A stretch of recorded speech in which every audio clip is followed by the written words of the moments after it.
Greetings from Georgia Gwinnett College and Grizzly Athletics. We are proud members of the NAIA and the Association of Independent Institutions.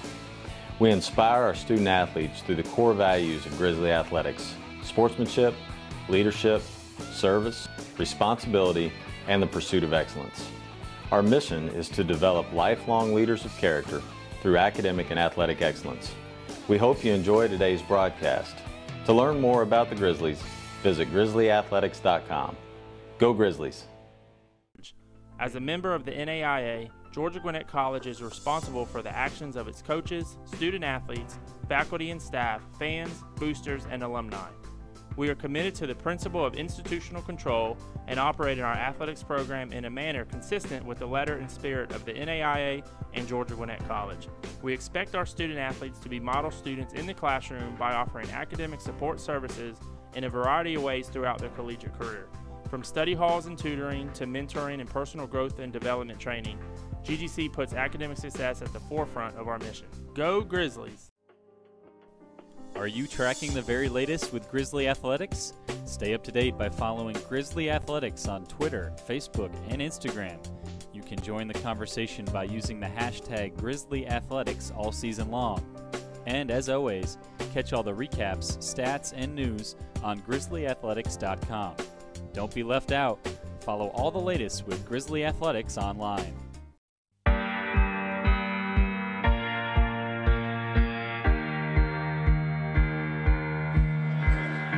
NCAA convention to me is probably the best place to get any sort of education of a wide variety that you can go in the world.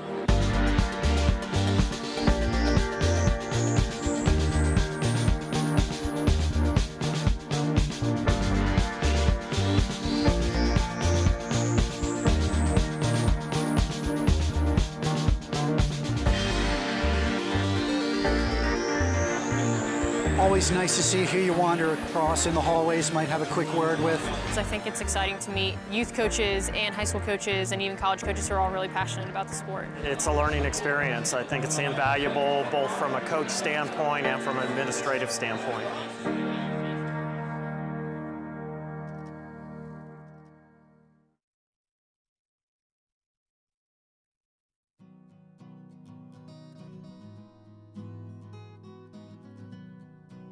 Each year, the NSCAA puts over 7,000 coaches through our coaching education program.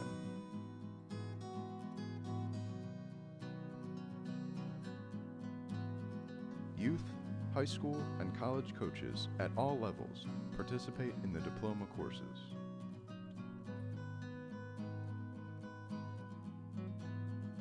No matter where you are in your coaching path, we have something for you.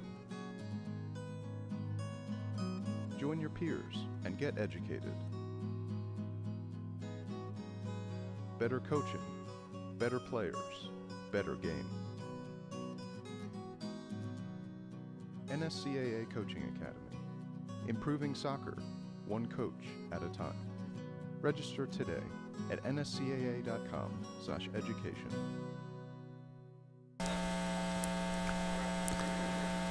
And welcome back to the NAIA Game of the Week presented by Turbo Sports.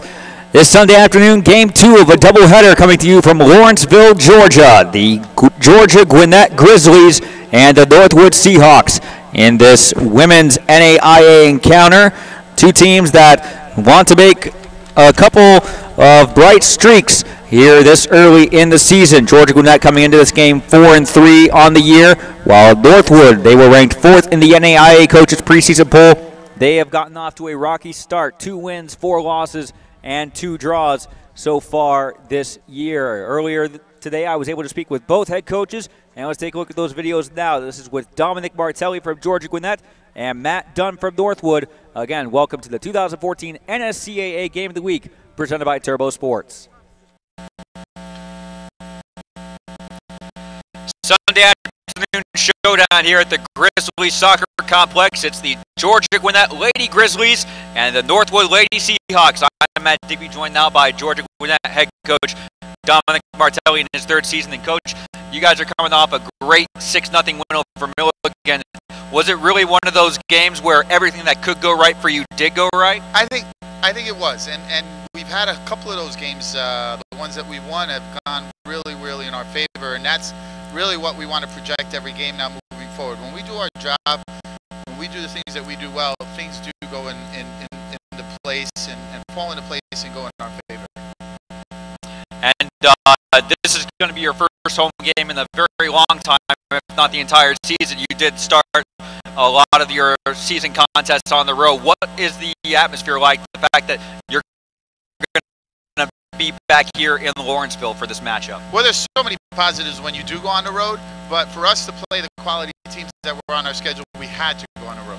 Now having a number 4 team in the country at home really adds to the flavor of having the opportunity to play at home, be familiar with everything we do, our day, the way everything's planned out, our meetings, the way they do treatment, where we eat, all those kind of things are a little bit more familiar to them, and that should help them be at ease getting ready for a game like this and not be so nervous and kind of be in their own realm.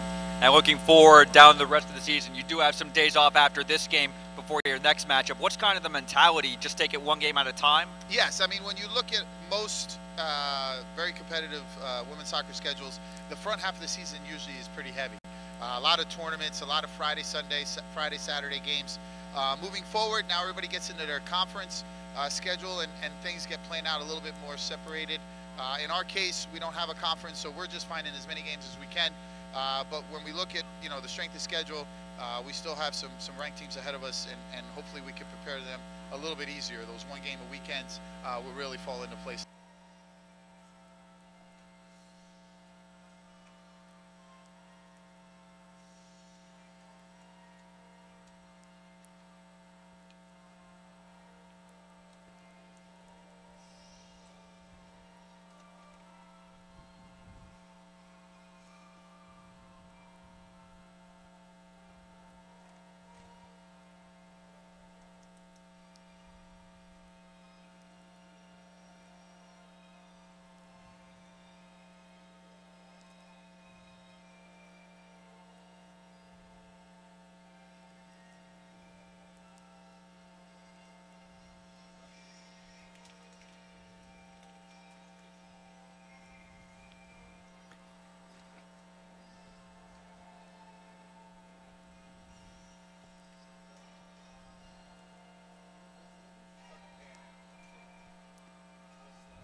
National anthem just finishing up here at the Grizzly Soccer Complex in Lawrenceville, Georgia. Let's take a quick look at the starting lineups. First for the home team, Georgia Gwinnett Grizzlies. Their head coach is Dominic Martelli in his 3rd year, and they are going with the following formation.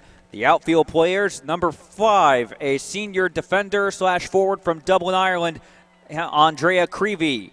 At forward, a freshman from McDonough, Georgia, number 6, Dominique Fletcher. At midfield, a freshman from Gold Coast, Australia, number 8, Amy Moreland. At midfield, a sophomore from Atlanta, Georgia, number 11, Tiffany Rodriguez.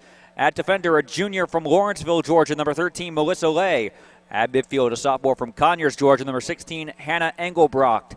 At midfield, a freshman from Columbus, Georgia, number 17, Georgia Barton.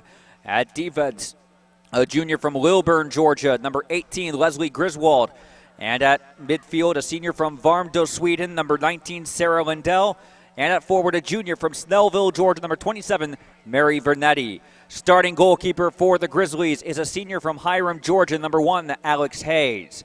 Now look at the Northwood Seahawks lineup. This is Matt Dunn's 4th year in charge of the Lady Seahawks. Their starting lineup, the outfield players. On defense, number 2, a sophomore from Stocksund, Sweden, Filippa Lindemann. At midfield, a junior from Malmö, Sweden, number 4, Hanna Lindström. At midfield, a junior from Leksand, Sweden, number 5, Linnea Lidmark. At defense, a freshman from Sheffield, England, number 6, Olivia White. Beth Smythe, Steen Larson, Julia Axengren, Johanna Engberg, Sophia Christensen, and Aaron Wells complete the outfield lineup for the Seahawks. Starting goalkeeper is a senior from Falkenberg, Sweden, Matilda Hjalte. One game is in the books. The second game of our NAIA Game of the Week doubleheader is underway. It's the Seahawks and the Grizzlies from Lawrenceville. Enjoy the broadcast. Enjoy the ball game, everybody, as Georgia Gwinnett in gray and green going right to left across your screen. Northwood in blue and white going left to right. Again, to finish the Northwood starting lineup, Beth Smythe, a freshman midfield from Sheffield, England.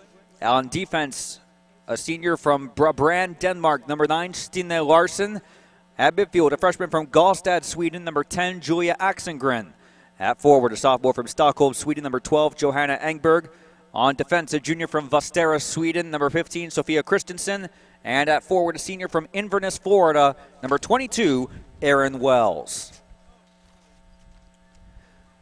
Georgia Gwinnett on the attack to start this match.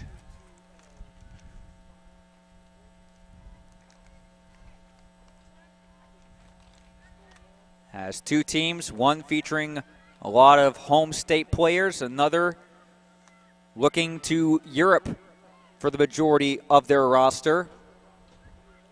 Georgia Gwinnett only has a handful of international players, including starters Andrea Creevy from Ireland, Amy Moreland from Australia, and Sarah Lindell from Sweden. Majority of the Seahawks are from Sweden, a couple from Sheffield, England as well, and one from Denmark. And here's Northwood with their first possession of the game. This is Stine Larsen coming up from her defensive spot, and a one-time shot on goal!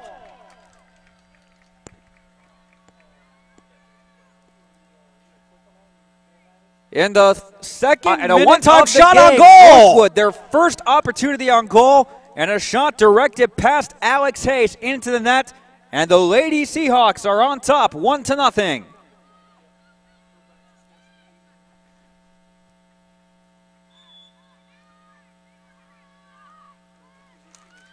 It was a cross into the box after winning possession just outside the 18-yard box. And just over 100 seconds into the game, Northwood find themselves trailing 1-0. It was Johanna Engberg, the sophomore from Stockholm, Sweden, who got the final touch. It is her 4th goal of the season. And Northwood, after a tough start to the season, including that 3-3 draw at Brunel yesterday afternoon, they have maintained an early lead. Now, it should be noted that Northwood did score first yesterday against the Golden Tigers and led by as many as 3-1 before Brunel came back to force a 3-3 draw. Matt Dunn will be hoping he doesn't see a repeat of that this afternoon. But a second-minute goal from Johanna Engberg, directing the ball off a pass, directing it past Alex Hayes. And what is the Seahawks' first attack of the game results in a goal.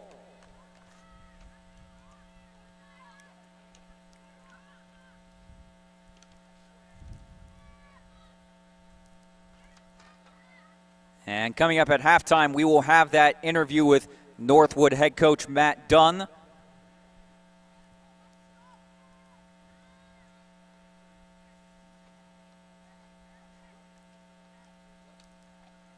Georgia Gwinnett coming off a shutout win last week over Milligan, having spent the weekend in Tennessee, and this is their first game back after that trip in Tennessee. This actually is their first formal home game, or their second formal home game of the season. They did have a scrimmage against AFECNU.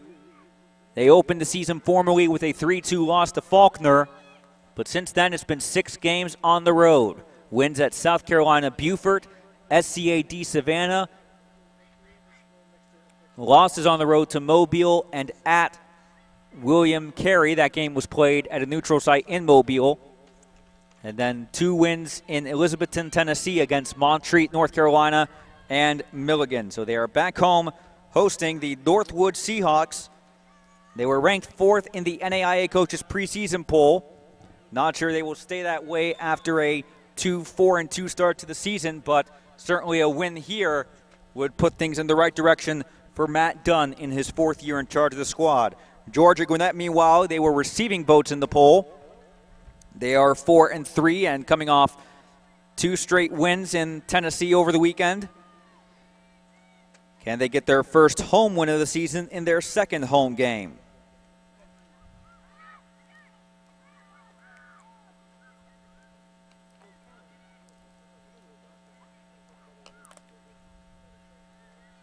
Cross into the box, collected by Alex Hayes, the Grizzly goalkeeper.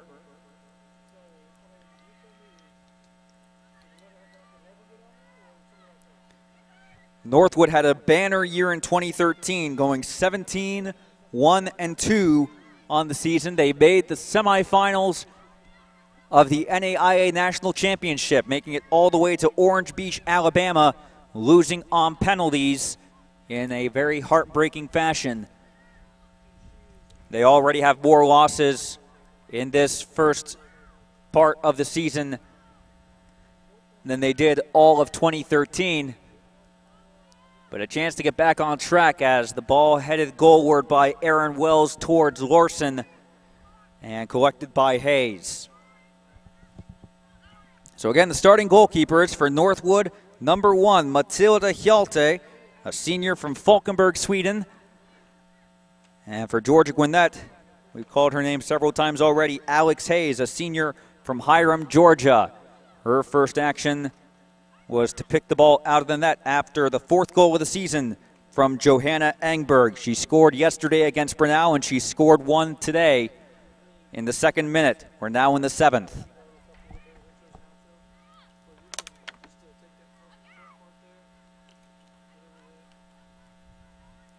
Georgia Gwinnett already 1 for 1 on the day. Their men's soccer team just finished up their match against William Carey a couple minutes ago, about a half hour ago.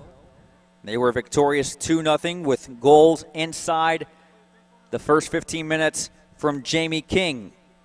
That was all he would score. That was all Georgia Gwinnett would need to move to 6-1 on the season. William Carey is now 5-3, and as we mentioned during that men's broadcast, the Crusaders are off for a week and a half. Their next game, October 2nd at Belhaven.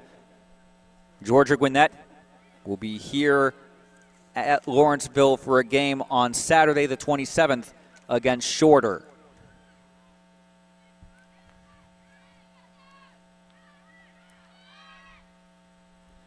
This is Axengren,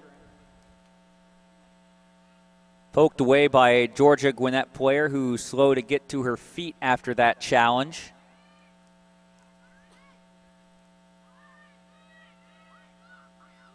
Here's Engberg, already 1 goal on the game. Tries to thread a ball for Lindmark, playing very forward from her midfield position, collected by Hayes regardless. Dominique Fletcher, the freshman from McDonough, Georgia, takes another deflection off her body. Now Georgia Barton winning the ball back for the Grizzlies.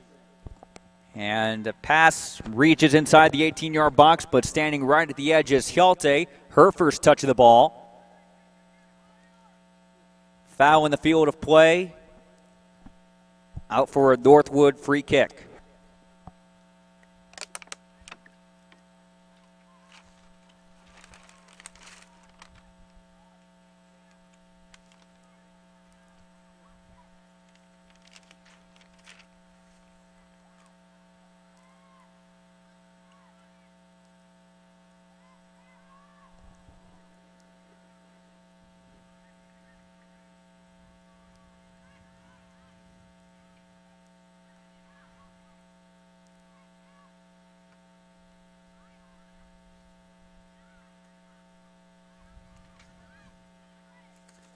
Header from Hanna Lindstrom.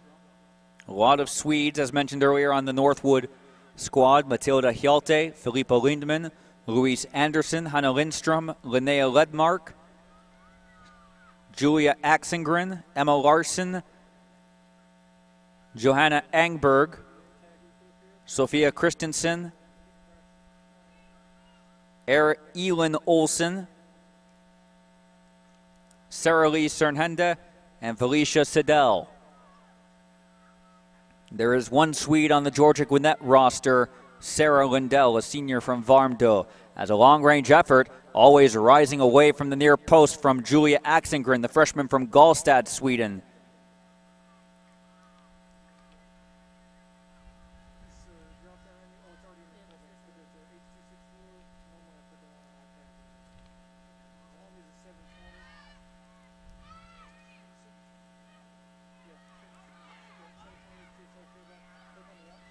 Northwood maintaining possession. Here's Lindstrom. Cleared up in the air. Headed out temporarily by Kelsey Griswold.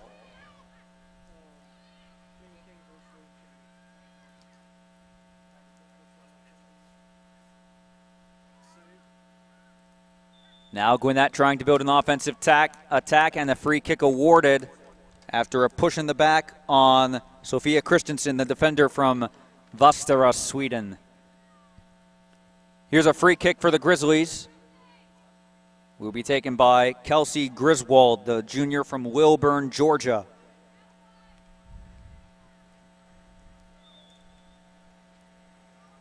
It's Griswold into the box. Headed out by Stinne Larsen. A deflection that could have gone anywhere, even turned into the goal for an own goal, would have equalized the match in what is now the 12th minute. 2 shots already for Northwood. And Gwinnett will have this throw in.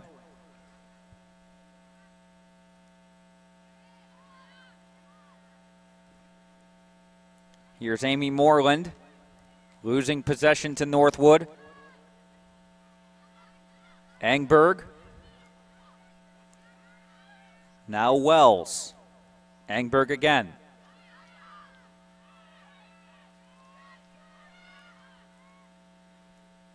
Wells tried to find Hannah Lindstrom. Axengren.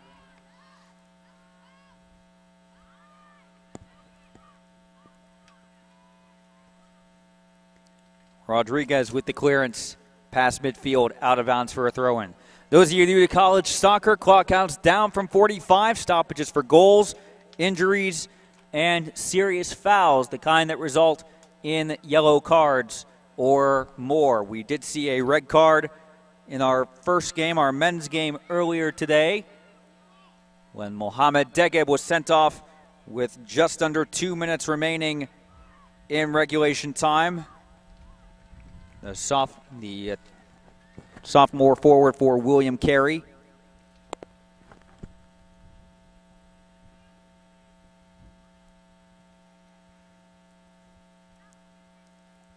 What was overall a disappointing afternoon for head coach Nigel Bolton and the Crusaders squad. They are now 5-3 on the season. After the 2-0 loss, Georgia Gwinnett now improves to 6-1.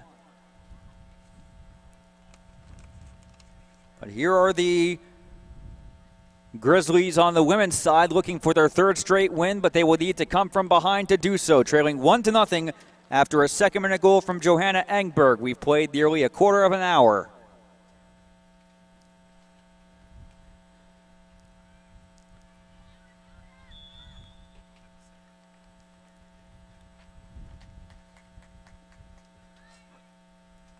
Free kick awarded to the Grizzlies.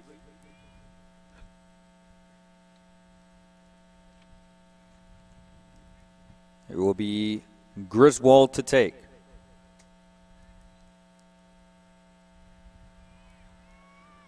Long cross bounces its way inside the box, nearly fell for Georgia Barton, the freshman midfielder. Axengren. Wells back to Beth Smythe, a freshman midfielder from Sheffield, England. Axengren under pressure.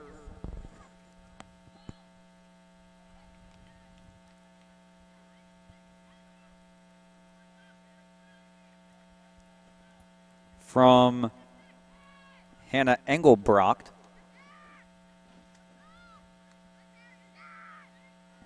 And here's Mary Vernetti winning the ball back for the Grizzlies. Deflected and has fallen toward Fletcher. And Fletcher, a hard collision. That's going to result in the referee stopping the clock, as Fletcher, who had gotten a previous injury earlier in this first half, now collides harshly with the Northwood player at the 30-16 mark of the first half. Fletcher has right now gotten to her knees. The Northwood player is still on the ground and being tended to by teammates, and now a Grizzly athletic trainer. Well, today was Gwinnett Medical Center Day. As Dominique Fletcher has gotten to her feet under her own power.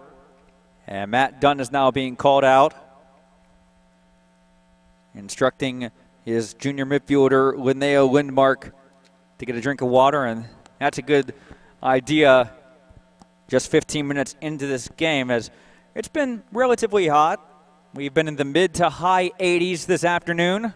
Quite a bit of humidity, no rain, but sunscreen is mandatory. And were you to write that sentence out, you would underline it multiple times, as the injured player looks to be Filippa Lindemann, the sophomore defender from Stocksund, Sweden. She does get up under her own power and is walking back toward the bench, although I think she will have to come out and be substituted because Dunn was called onto the field to attend to the injured defender. So our first substitution of the game will come at the 30-16 mark, and it will be a substitution made by Northwood. Lady Seahawks will return to West Palm Beach, Florida on Friday for a game with South Carolina Beaufort after their Saturday-Sunday weekend here in Georgia. First a 3-3 draw at Brenau, and now today this encounter with Georgia Gwinnett here in Lawrenceville, just a couple of miles northeast of downtown Atlanta. Georgia Gwinnett will head back on the road. They visit Brenau on Saturday, September 27th. Last year, the Grizzlies finished 14-4-1, made the semifinals of the tournament hosted by the Association of Independent Institutions.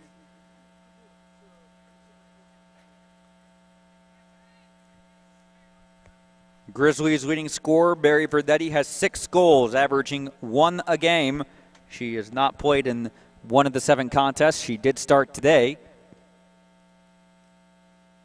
And we will get the substitution confirmed for you from Lindemann.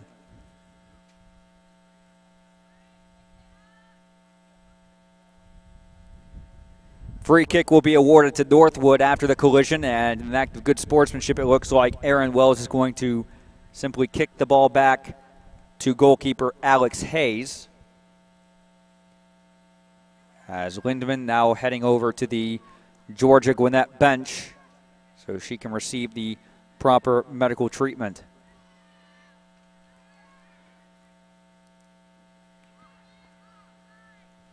So we're under 30 minutes to play in the first half. 1-0 Northwood on a second-minute goal from Johanna Engberg. Here's Lindstrom. Cleared out in the direction of Fletcher, who got injured in that collision with Lindemann. Fletcher did get up under her own power and was able to walk off the injury. So she will remain on the field of play.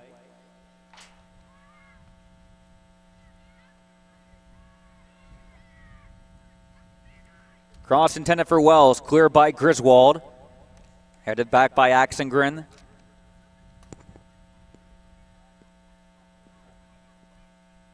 Throw into the Seahawks. This will be Sophia Christensen to take just past the scorers table.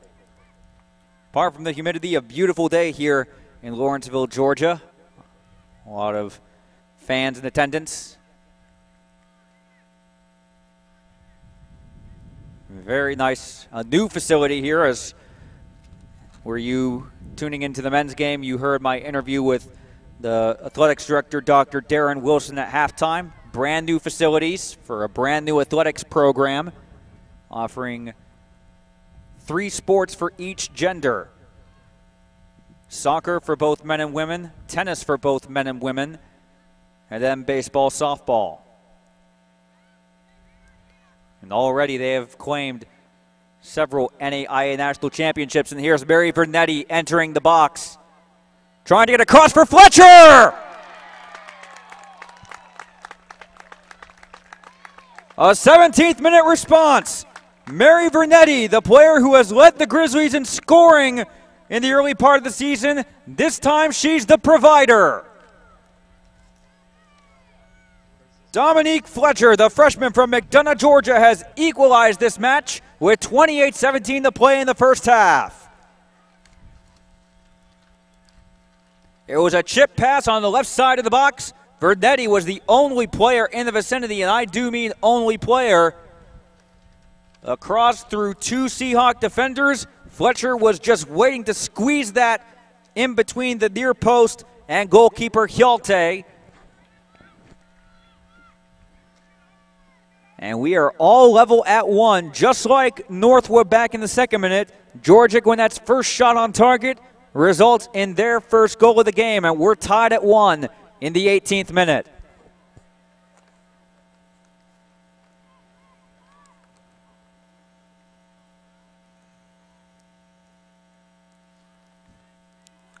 So certainly encouraging signs there from Dominic Martelli as Fletcher, you saw just a couple of minutes ago, she was involved in that collision that resulted in Lindman's substitution just about 3 minutes ago. Fletcher was able to get up and walk off under her own power, shake off whatever injury she had.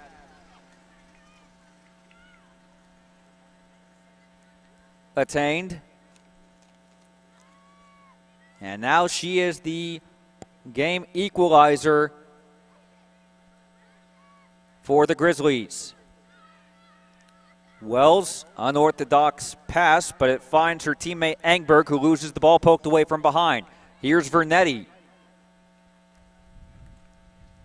Just a minute removed from the game-tying assist. She turns the ball over, throw in to be taken by Caitlin Duke. So Duke is the substitution we can confirm in place of Lindman. Duke is a senior from Spring Hill, Florida.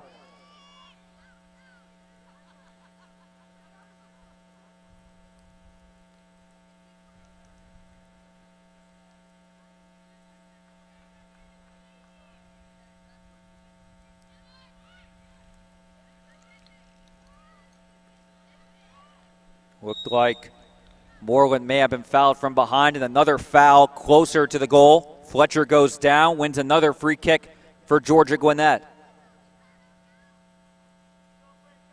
And it will be Kelsey Griswold to take. She is the main dead ball taker for the Grizzlies, with an opportunity now in the 20th minute. Gwinnett already was down 1-0 for about 15 minutes before Dominique Fletcher found an equalizer off a brilliant pass from Vernetti. Griswold shot, deflected right at Hjalte. So the Grizzlies definitely finding an offensive identity now after going behind. The deflection carried it straight to Hjalte, who was always uncertain about whether to jump or dive. She eventually held her ground and made the save, and will take this goal kick with 25-16 and counting in the first half. 2 shots on goal for each team so far now. One has found the back of the net. And for both teams, it was the first shot on target. Engberg. Now Lindstrom. Griswold clears. Not quite as far as our broadcast location. We are a couple of good feet away up a hill from the turf field, which I was telling you it is quite humid today here in Lawrenceville. It does seem much hotter when you're talking about being on the actual AstroTurf. We saw some fatigue on the part of the men's squad when they were taking on William Carey just about an hour ago.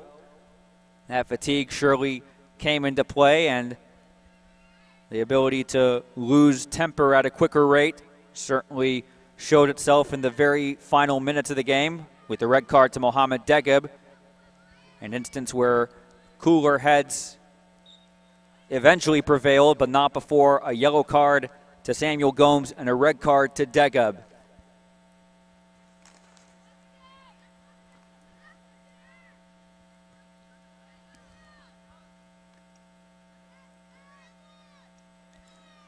Attacking throw in just past midfield, upcoming for Northwood. It will be Duke. Receives a one-touch pass from Engberg. Back to Lorson.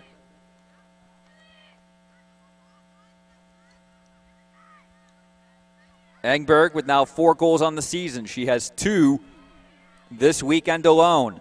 Lindmark's cross into the box over the head of Wells and denied by the crossbar. Sent back in, but the offside flag was up. The effort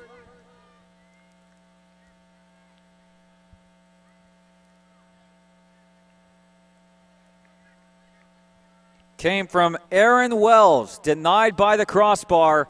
Otherwise, Northwood will be back on top 2-1 in the 23rd minute. Actually, the ball was judged to have rolled out of bounds for a goal kick. Griswold will take in place of Hayes. And head coaches continuing to shout instructions, Dominic Martelli and Matt Dunn.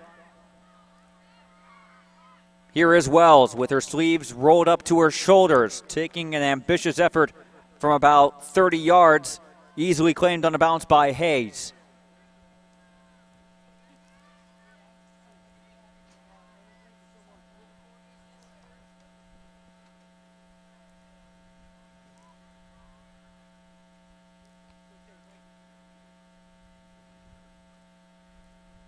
Attacking throw-in now for the Grizzlies.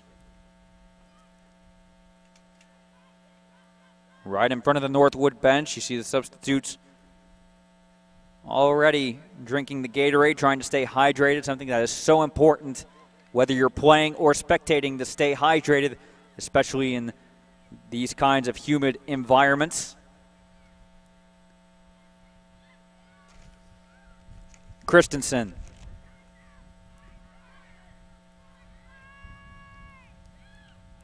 Larson towards Engberg, who was able to pull away from Hannah Engelbrocht.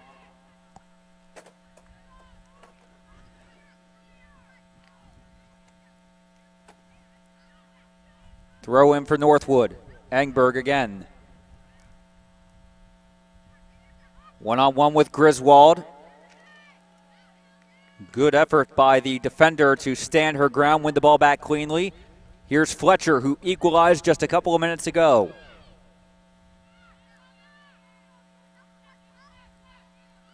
Vernetti, who provided the assist. One touch to Moreland.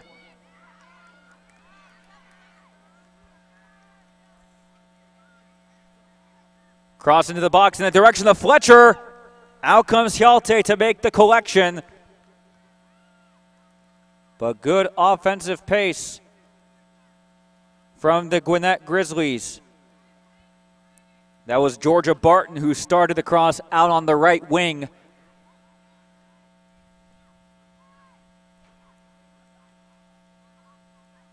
Now Northwood sending a ball in towards Wells, who got the header. I think she expected Griswold to make contact and direct the ball away from the penalty box when she jumped up, but the ball fell off of Wells' head, bouncing out of bounds, and Hayes will take this goal kick. Well, this is Game 8 of our NSCAA Game of the Week series. Our first doubleheader. Coming up for us, a 17-hour drive to Hastings, Nebraska. That's in the south central part of the state. We bring you an NAIA men's matchup on Wednesday night, September 24th, around 7 p.m. Central Time, when Kansas Wesleyan visits Hastings. That game will be right here on NSCAATV.com. Also, stay tuned to social media and TurboSportsGroup.com for the latest info. 26-minute substitution, and it will be Dominique Fletcher, the game-tying goal scorer, who was replaced by number 14, Mackenzie Bailey, a junior midfielder from Alpharetta, Georgia. Not too far from Lawrenceville, and she gets in the action quickly.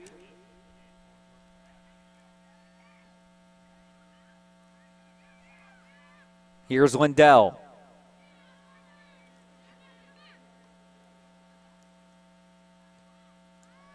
One-touch pass, intercepted cleanly by Duke. Otherwise, it would have been a terrific opportunity for Vernetti to get a goal for herself. Instead, Gwinnett will reset with an attacking throw-in.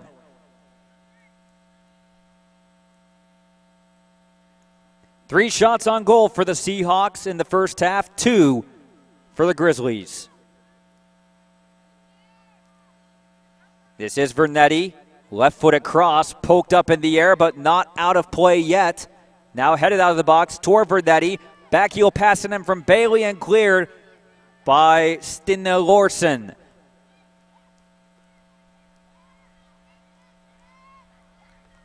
Headed back strongly by number 19, Sarah Lindell.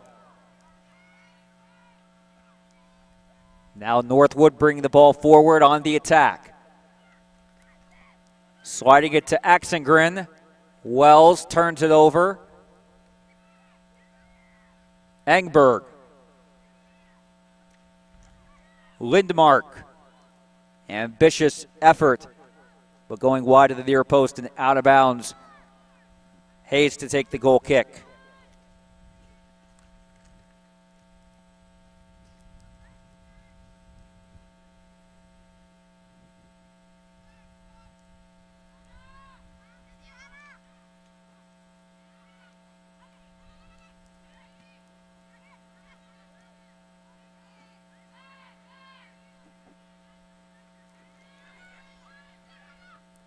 Here's Hannah Lindstrom.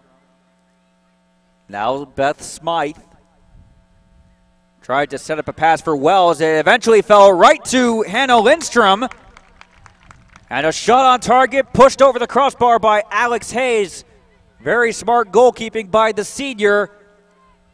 But Smythe's pass, I don't think it was intended for Lindstrom. I think it was intended well out on the wing for Wells. Lindstrom just intercepted the pass from her own teammate and took an opportunity on goal and wasn't far off from scoring. Cross into the box from the corner is punched out by Hayes, only as far as Axengren. Now Georgia Gwinnett bring the ball forward.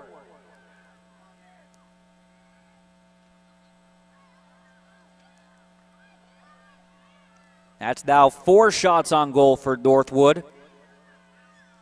After Hannah Lindstrom, the junior midfielder from Malmö, Sweden. The professional men's team in her hometown qualifying for the UEFA Champions League group stage this season.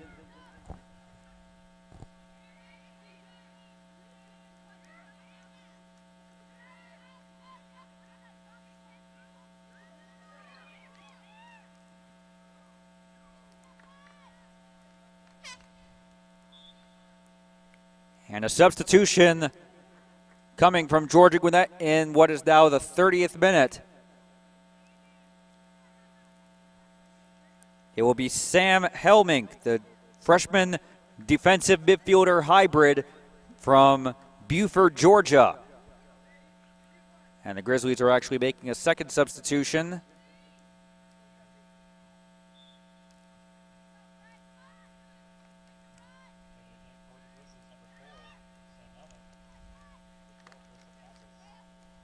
Number 12, Bristol Countess, is the second substitution. She is a freshman attacking midfield / forward from Harvest, Alabama.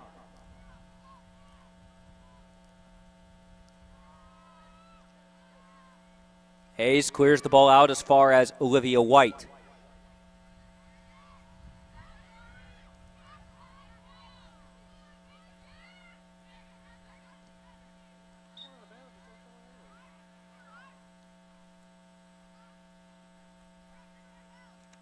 Lay had tried to send the ball back in, but Georgia Gwinnett had earned the throw in anyway.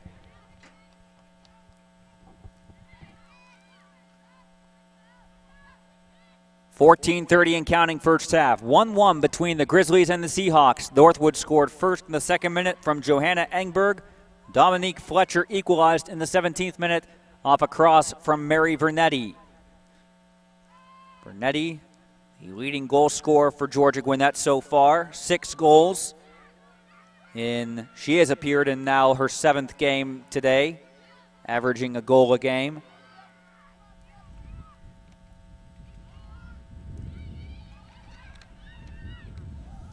Here's Barton. And out came goalkeeper Hjalte. Ball is still loose now outside the penalty box. Huge opportunity for the Grizzlies to take the lead, but now the Seahawks clear toward midfield. And here's Engberg. Engberg taken down from behind, and that could be a card in the 32nd minute.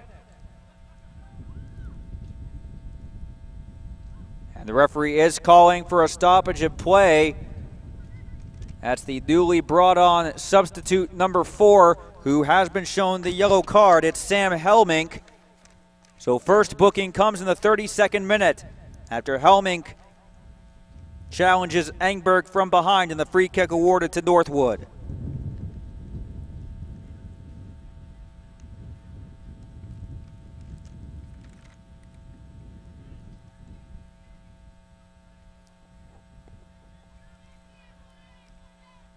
Only one player standing over this impending free kick. It's Stine Lorsen, the senior defender from Denmark.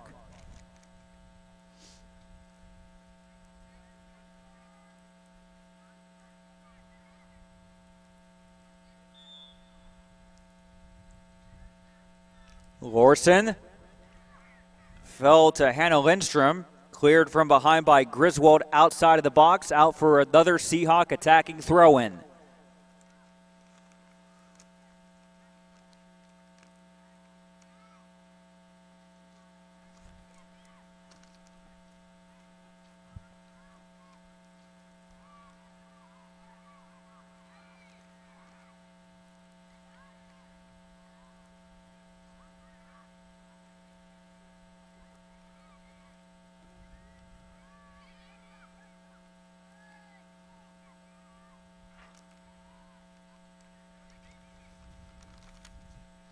Sending it forward, intended for Countess.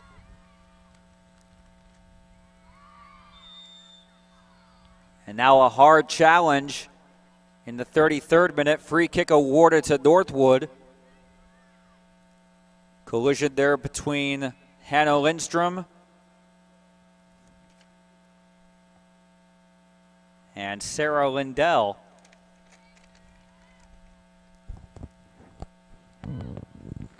Seahawks have had the majority of attacking possession through 33 minutes here, and a long cross into the box headed out of the 6 yards and eventually 18 yards by Griswold. Another Northwood attacking throw-in. Alex Hayes has been the busier of the two keepers so far, but Matilda Hjalte, last time Georgia Gwinnett had the attack, Hjalte nearly spilled the ball, set up an opportunity for Gwinnett to take their first lead of the ball game. Matt Dunn, we did an interview with him. You'll see that at halftime. He was talking about the disappointment of blowing a 3-1 lead, which they did at Brunau for their second draw of the season. They've already gone in front 1-0 only to see that lead evaporate with Fletcher's equalizer.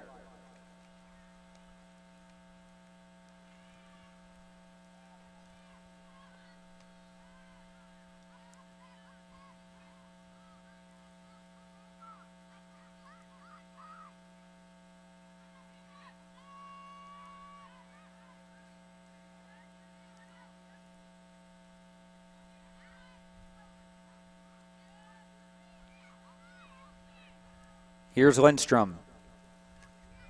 Out for Wells. Looks to be in a little bit of fatigue in the 35th minute. And Griswold will shield the ball out of play for Hayes to take this ensuing goal kick. Well, today's matchup featuring the Grizzlies and the Seahawks, so no Knights in action today because William Carey, their mascot, is the Crusader at school in Hattiesburg, Mississippi. As here's Engberg, tackle from behind. Referee says advantage play because Engberg kept possession, quickly lost it to Georgia Gwinnett. And now the Grizzlies bring the ball across midfield.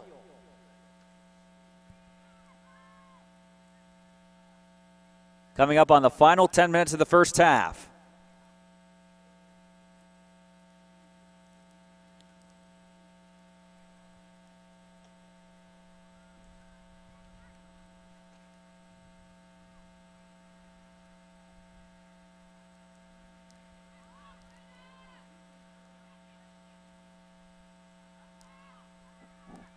Seahawks looking for a critical goal to take a halftime lead. Both Matt Dunn and Dominic Martelli will be wanting to go into the intermission on top. So far, Northwood have had the majority of chances since Fletcher scored to tie the game up at 1. Reminder, if we are still tied after 90 minutes, there will be 2 10-minute periods of sudden death overtime. We've had 2 games go that distance. Ohio Dominican and Bellarmine in Louisville, Kentucky about 2 weeks ago. And then last week, Hampton-Sydney scoring with about 1 minute, 10 seconds remaining in the second period of extra time to defeat Southern Virginia 2-1.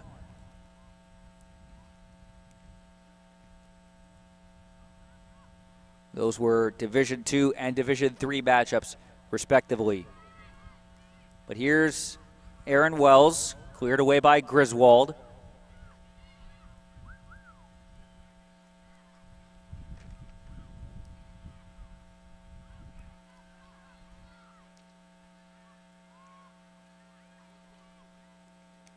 And a clearance out of bounds behind the scores table. Northwood have a throw-in the 37th minute. Not a lot of substitutions made by either coaches Dunn or Martelli.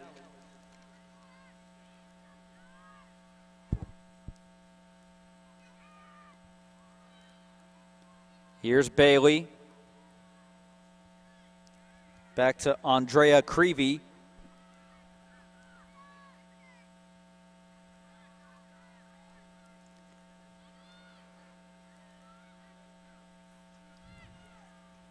Lorson coming out of her center back spot. Now Lindstrom. Engberg. Olivia White continuing her run now into the box. And Northwood have another attacking throw-in. That's something the Seahawks have had a lot of in this first half. But they've only capitalized on 1 shot on goal. It was their very first one. It came just under 2 minutes, or just over 2 minutes into the game.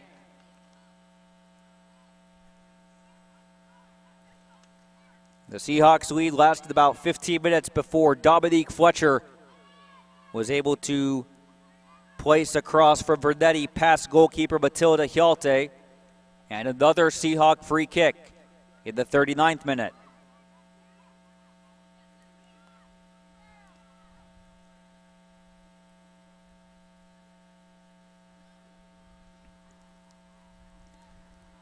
Northwood trying to get a win and improve to 3-4-2 on the season before the first regular season coaches rankings come out on Tuesday. Georgia Gwinnett seeking their 3rd straight win, and a free kick goal placed beautifully over Alex Hayes. Stine Larsen, the senior defender from Brabrand, Denmark, in the 39th minute puts the Seahawks back on top.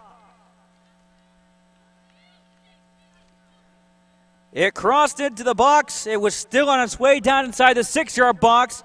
And by the time Hayes made the decision to jump forward, it was too late. Stine Larsen in the 39th minute gives Northwood back the advantage.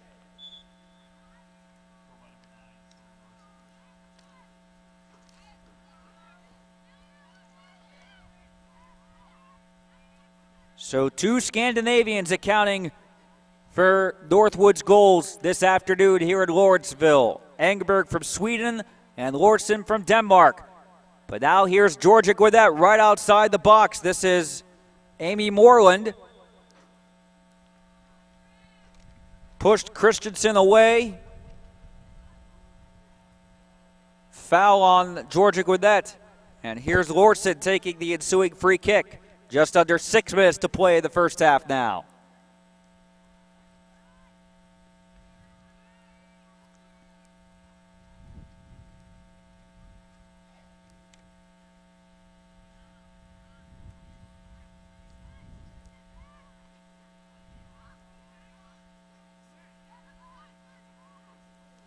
Tried to thread a pass for Vernetti. Had it not been deflected by a Northwood defender, Vernetti would have had a breakaway opportunity on goal.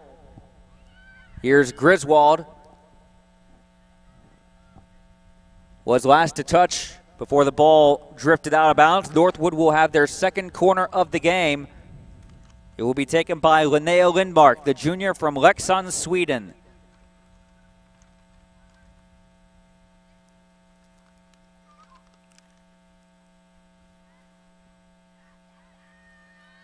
Lindmark leaves it short to Lorson. Tried to cross into the box. Was always curling the wrong way for a cross. Out for a goal kick for Georgia Gwinnett. So you have to feel that Dominic Martelli's halftime speech will be, ladies, we've come from behind once to tie. Can we do it a second time in the second half? Or they have plenty of time to find an equalizer still in this first half.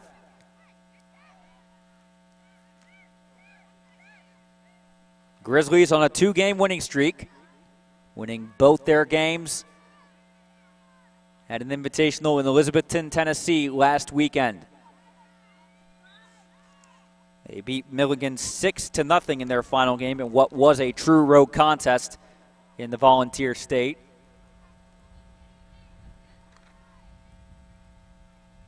Griswold to take this free kick. She will do so with under 4 minutes to play until halftime. Headed on, falls harmlessly to Hjalte. That effort from Bristol Countess, the freshman forward from Alabama.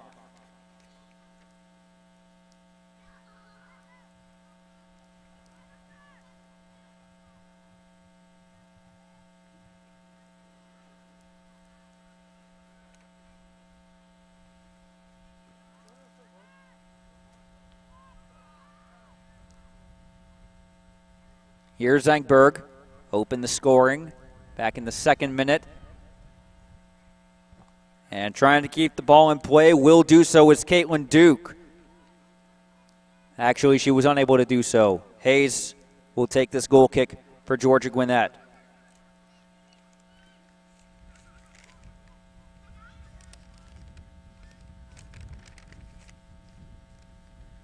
Well, Northwood, obviously, one of their goals will be to get back to the national championship tournament in Orange Beach, Alabama, where they did make the semifinals a year ago before a heartbreaking loss on penalties. Hasn't been the brightest of starts again, with a 2-4-2 record through 8 games. But they lead near the midway point of match number 9, 2-1 over Georgia Gwinnett, who are going for their 3rd straight win. They will have to come from behind if they are to do just that. Griswold's free kick in the box, headed up, and cleared right on the edge of the 6-yard box. Attacking, throwing Grizzlies with 2:06 and counting in the first half.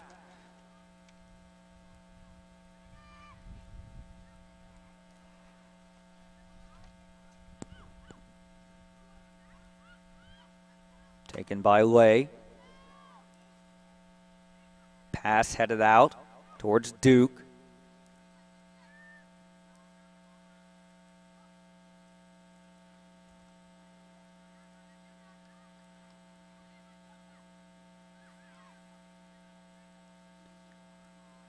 Bernetti tried to deflect that off the Northwood defender guarding her. That would be Duke, but Bernetti was last to touch. Hjalte will take the goal kick under 90 seconds to play in the first half.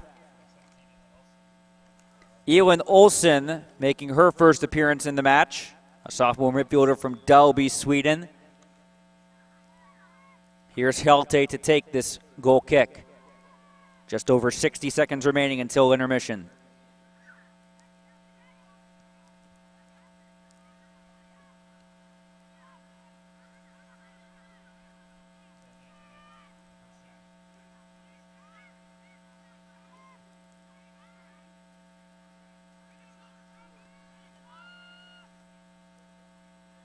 Down the left wing, Taylor Christian.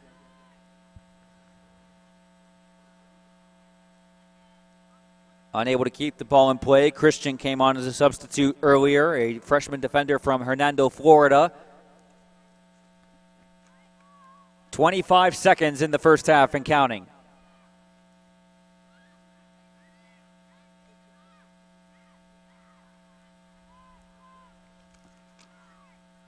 Olsen, her first touch to keep the ball in bounds right in front of the Georgia Gwinnett bench. Final 10 seconds.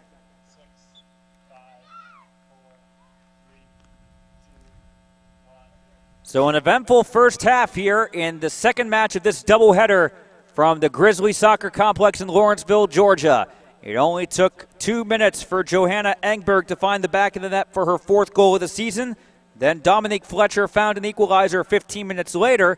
And then in the 39th minute, Stina Larson off a perfectly placed free kick over the head of the jumping Georgia Gwinnett goalkeeper, Alex Hayes. That brings us to our halftime score of Georgia Gwinnett 1, Northwood 2. Stick around for halftime, including a head coach interview with Northwood's Matt Dunn. This is the NSCAA NAIA Game of the Week presented by Turbo Sports.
Halftime here at the NAIA Game of the Week between the Georgia Gwinnett Grizzlies and the Northwood Seahawks. Northwood leading 2-1 off a 39th minute free kick goal by Stine Larson. Earlier this afternoon before the game started, I was able to talk with Northwood head coach Matt Dunn in his 4th season in charge of the Seahawks. And let's take a look at that interview right now. This is Northwood head coach Matt Dunn. Matt Digby here on NSCAA TV. It's our NAIA Game of the Week between the Georgia Gwinnett Lady Grizzlies and the Northwood Lady Seahawks, joined by Seahawks head coach Matt Dunn. And coach, a wild 3-3 affair yesterday at Burnell. Kind of tell me what you're feeling afterwards that and getting ready for a game on so much short notice. It was a bit disappointing to be 3-1 up and then to just have a 1-minute breakdown and give up 2 goals on free kicks. It was individual errors which we're still trying to work out the kinks. So it was a tough one to swallow. And this season obviously hasn't started as well as you would have liked, but you do have an opportunity to get back on track with a win potentially against a team that is receiving votes in the NAIA preseason poll. What kind of morale boost do you think that would give your players if they were able to get the win today? That'd be a massive boost. We've not had the start we wanted, but still we've challenged ourselves against the number 6, number 7, number 9 in the nation in the first ranking. They were 3 of our defeats. So they're not just defeats to average Joes. We're playing top quality opposition. And in all of those games, we've had a chance to probably win the game and lose the game. It's just that we've gone ahead and lost them. We're still trying to work out some little system changes and things like that we're doing new this year. And as long as we've got it ready by next weekend when conference start, I don't mind about these earlier games. Coach, as always, we appreciate your time. Best of luck today. Okay, thank you very much. That's Matt Dunn. I'm Matt Digby. Next up, kickoff between the Lady Seahawks and the Lady Grizzlies. This is the NSCAA Game of the Week, presented by Turbo Sports. So 2-1, their halftime score between the Seahawks and the Grizzlies. Northwood scoring first in the 2nd minute off a pass finding Johanna Engberg that she was able to direct past goalkeeper Alex Hayes, and it would stay 1-0 until the 17th minute when a Mary Verdetti cross inside the box after Verdetti had made space down the left side. Her cross was an easy tap-in, fairly easy. Excuse me, as I get the hiccups there. Dominic Fletcher was able to direct the ball past Matilda Hjalte from about 7 yards out, equalized the score at 1 apiece. And then in the 39th minute, a free kick awarded to the Northwood Seahawks, taken by Stine Larsen, and the senior defender from Brabrand, Denmark, did not miss. Larsen directing that ball up into the middle right corner of the goal box, past a jumping Hayes, and that brings us to our current score of Northwood 2, Georgia Gwinnett 1. Couple halftime statistics, only 1 yellow card shown to Sam Helmink, the substitution for the Grizzlies. That was back in the 32nd minute. No ejections so far. 1 save made by goalkeeper Matilda Hjalte, for the Northwood Seahawks. For the Georgia Gwinnett Grizzlies, Alex Hayes played all 45 minutes, gave up 2 goals, made 4 saves. So Georgia Gwinnett making more saves by period, 4-1. Northwood had more shots, 11-3, and had the only 2 corner kicks of the first half. Georgia Gwinnett committed 7 fouls. Northwood had 5.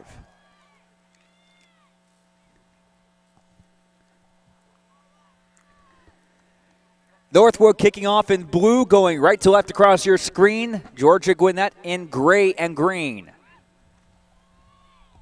As we are set for the final 45 minutes of this NAIA Game of the Week doubleheader between the Grizzlies and the Seahawks. The Grizzlies men's soccer squad was victorious earlier this afternoon when they defeated William Carey by a score of 2-0 with 2 goals inside the first 15 minutes from Jamie King. That was all he scored. That was all the Grizzlies would need to improve to 6-1 on the season. They were ranked 16th in the NAIA preseason coaches poll, but with a new poll expected, the first regular season poll to be released this Tuesday, September 23rd, you can definitely expect Georgia Gwinnett to rise up some spots with this win over number 14, William Carey, and their previous game, a 2-1 win at second-ranked Auburn Montgomery. And speaking of Auburn Montgomery, they will be featured in our NSCAA Game of the Week series, our final game on October 30th, coming to you from Montgomery, Alabama, when they host Mobile. We hope you join us for that, as we hope you also join us for all the other games featured here on the Turbo Sports Network, including our next matchup, Wednesday, September 24th. We will join you from Hastings, Nebraska, for a matchup between Hastings and Kansas Wesleyan. That game will start at 8 Eastern, 7 Central, right here on NSCAA TV.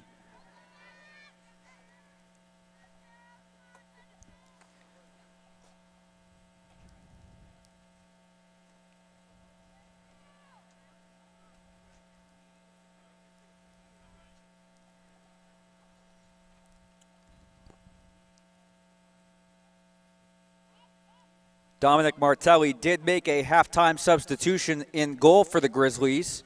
Now playing is number 25, Magali Gutierrez, the junior from Dacula, Georgia. So Alex Hayes being given the first half and then being pulled after 2 goals conceded. Gutierrez will get to play in this second half.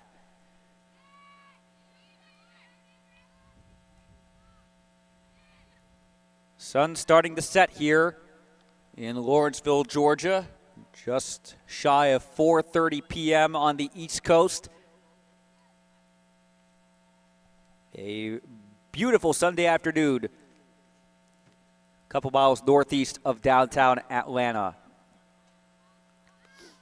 Weather's nice, no rain at all throughout the day, but it has been hot, it has been humid. The sunscreen is a must.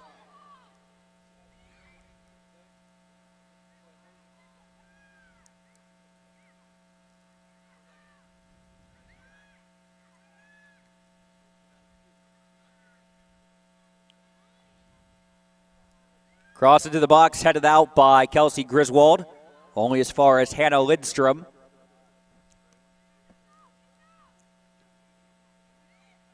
Here's Olivia White. Engberg taking an effort, always curling away from goalkeeper Gutierrez, and out for a goal kick. Well, our primary contact here at Georgia Gwinnett, Matt Mahoney, the broadcast coordinator for Georgia Gwinnett College. He told us at the beginning of today there would be no rain, and he has been proven right. Not that I ever doubted him.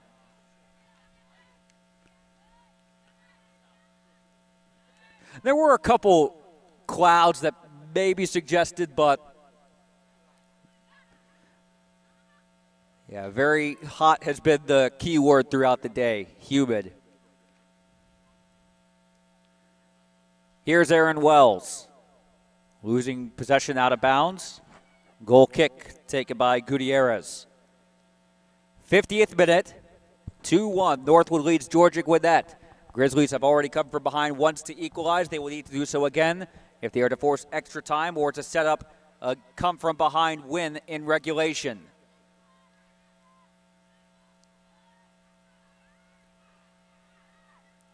This is Engberg. Scored the first goal of the game back in the 2nd minute.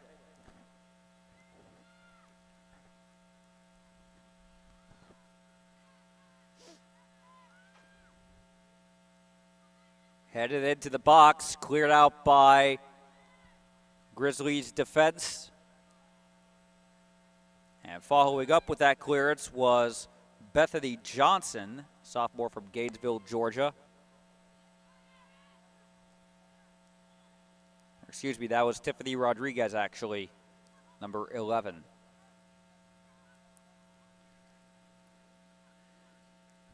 Quarter kick awarded to Northwood, their 3rd of the afternoon. Georgia Gwinnett still have none in the 51st minute. It's Lindmark into the side netting. Gutierrez will take another goal kick.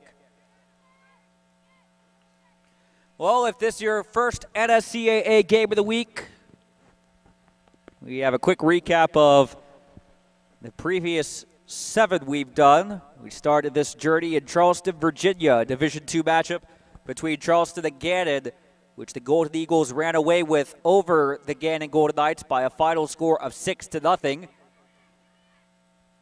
And the following night, we were in Chicago for a Division III clash between a Wheaton squad whose head coach is leaving the school at the end of the season, and a Calvin squad whose head coach is a Wheaton graduate and a former Wheaton player. So will he be the new head coach of the Thunder in 2015? That is to be determined. Meanwhile, what is not still to be determined, the result of that match, Wheaton winning 3-2 after blowing a 2-goal lead and allowing Calvin to tie the game up in the second half. Then our third game came from Louisville, Kentucky. A back-and-forth encounter between Ohio Dominican and Bellarmine, with the ODU Panthers squeaking by in overtime with a 3-2 win. Then on that Friday, the Ohio Dominican Bellarmine game was on a Sunday. That following Friday, we were in Buena Vista, Virginia for Southern Virginia hosting Hampton-Sydney. And Hampton-Sydney getting by with a 2-1 extra-time win. The game-winning goal came from Liam Hogan with 70-ish seconds remaining in the second and final period of extra time. Then on this current journey, our fifth game, we brought you the North Central Ohio Division III derby between Ohio Wesleyan and Ohio Northern. Ohio Wesleyan had come from behind to win 2-1 at Ohio Northern a year before, but this year it was no contest. The Battling Bishops continuing their streak of dominance over the Polar Bears. They have won 18 of the 22 matches between the two schools overall, and Ohio Wesleyan won that matchup by a final score of 5-1. And then this past Friday night, we were in Springfield, Missouri for Drury and Indianapolis. Indianapolis have beaten Drury twice throughout the season in 2013, but the Drury Panthers getting some token of revenge back with a 1-0 win over the Indianapolis Greyhounds. And now today, games 7 and 8 of this Game of the Week series. The Grizzly men were already victorious this afternoon, beating William Carey 2-0. But right now in the 53rd minute, Northwood leads the female soccer squad by a score of 2-1. Here's Georgia Barton. Cross into the box, almost found its way right to Mary Vernetti. Cleared only as far as Rodriguez. Under pressure, Limbark passes back and is fouled from behind by Rodriguez. Free kick to the Seahawks. Well, Georgia Gwinnett is back on the road for their next game. It will be Saturday, September 27th at Brunel. The Golden Tigers had just hosted Northwood yesterday afternoon.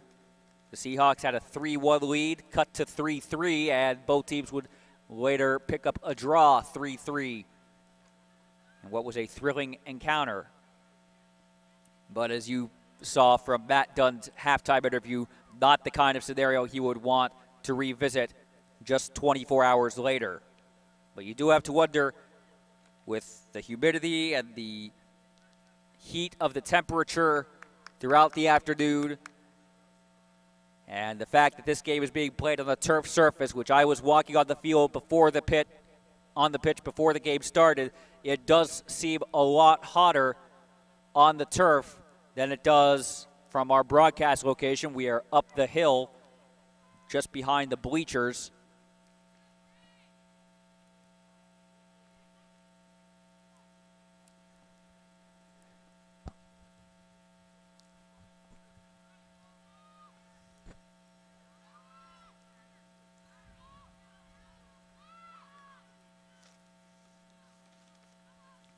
And also factor in the fact that this is Northwood's second game of the weekend, while Georgia Gwinnett have had the day off, or had yesterday off, excuse me. This is only the Grizzlies' second home game of the 2014 season, so that always is a major question to ask. You know, you are comfortable most when you're playing at home, but when it's only your second game of the season, especially after you've played the past 6 games on the road in the last few weeks, what kind of changes and how apprehensive will this team be? The answer to the apprehensive question, not much, especially their resilience coming back from a goal down to equalize just 15 minutes later. But since then, it has been Northwood who has been on the front foot, creating more of the attacking opportunities, and it paid off in the 39th minute with a goal from Stinne Larson.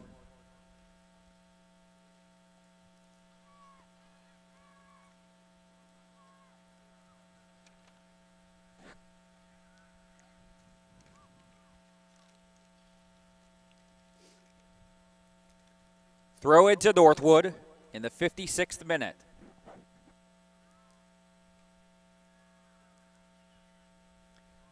Clear back towards Vernetti. Also in pursuit is Andrea Creevy. Barton letting the ball fall to Lindstrom, who clears out. Here's Creevy. Clear by Northwood. And the Grizzlies will reset with an attacking throw-in. So that brings us to Game 9 of this NSCAA Game of the Week series, which will come to you from Hastings, Nebraska on Wednesday evening at 8, 7 Central, right here on the TSG Network. Be sure to follow us on social media and also through nscaa.com.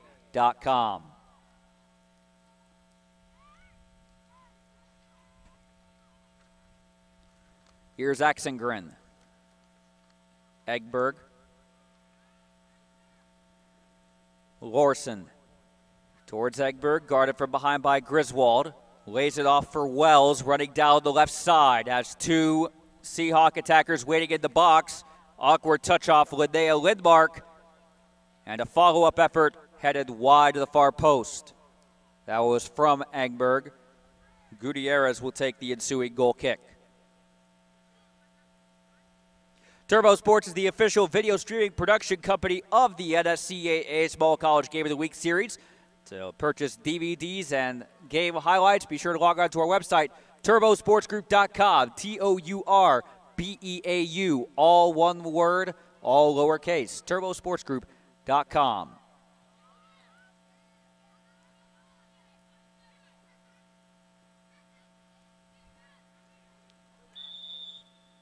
And a tug at the jersey. Hannah Lindstrom pulling Tiffany Rodriguez's shirt. No substitutions since the second half began. Free kick will be taken by Griswold, right in front of the stands to our right.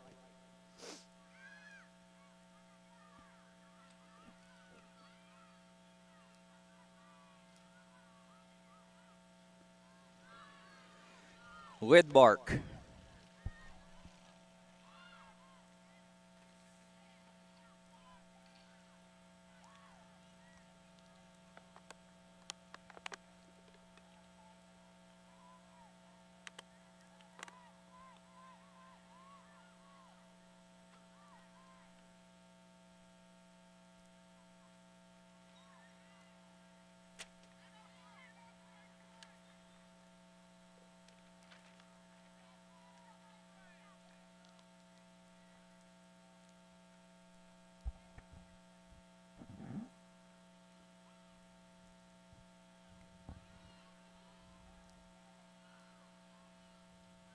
Fletcher getting away from Philippa Lindman, who is back on the field after being injured in the first half after a collision with Fletcher back in the 15th minute.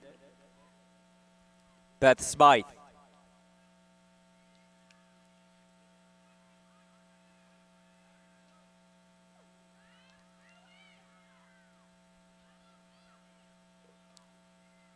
Rodriguez.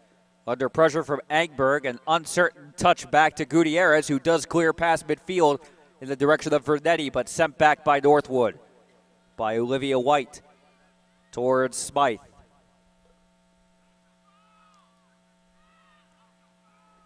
Here's Wells. One-touch layoff for Smythe. Cross outside the box, here's Egberg. Now inside, one-touch shot just rising over the crossbar. Gutierrez was jumping, looked to have the angle covered, and she will take the goal kick for Georgia Gwinnett in now the 61st minute.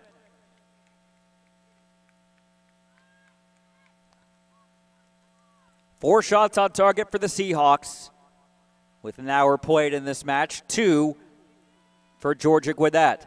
Both teams found the back of the net with their first on-target attempts.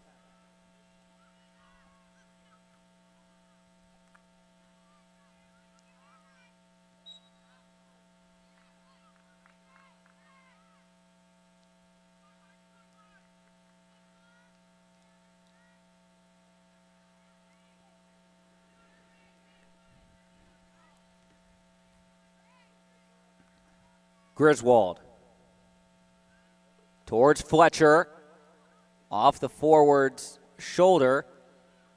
And now losing possession. This is Axegrid bringing the ball up with space. Maybe took one touch too early, was too eager to get that pass off. Slid it right in between Wells and Engberg, and Gutierrez comes out to collect without any trouble in the 62nd minute.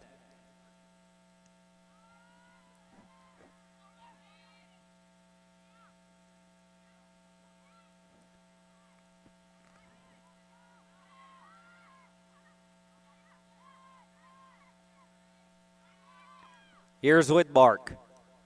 One-on-one with Rodriguez. Cross inside the box, cleared out. As far as Axengren. As we mentioned earlier, a lot of Swedes and a couple Danish natives on the Northwood roster. As a cross into the box, off the wrong side of the post. Out for a goal kick, and a substitution in the 63rd minute made by Georgia Gwinnett. The first substitution since the second half began. It will be Dominique Fletcher, who tied the game back in the 17th minute. She makes way for Mackenzie Bailey, who featured in the first half for some time. The junior from Alpharetta, Georgia, returns to the action.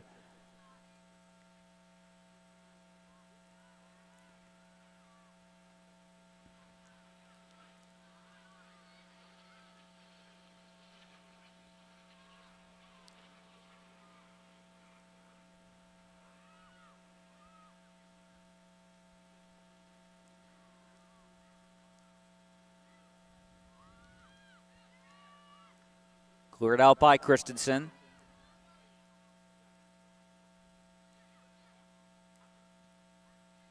Christensen again towards Wells. Won the header, but cleared out towards Georgia Barton.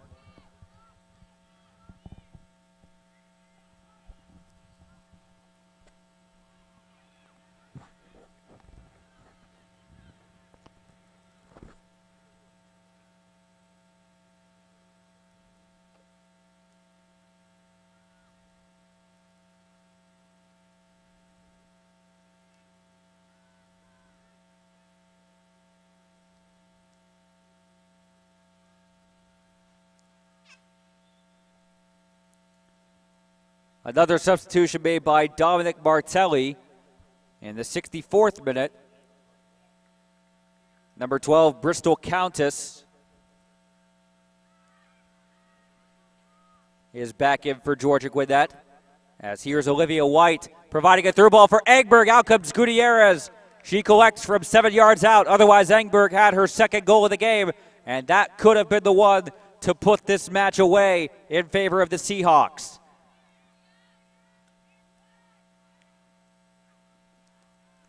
Smythe with the header. Now Axengren.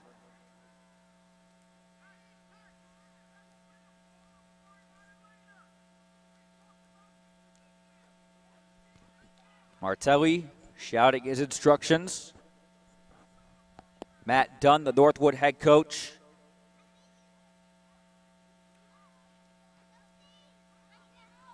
Keeping himself on the bench. Letting his players on the field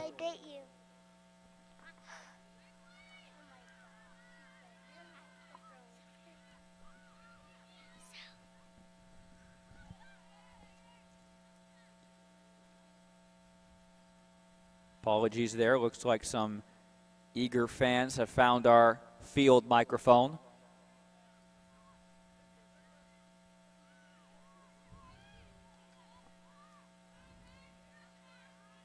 Here's Olivia White.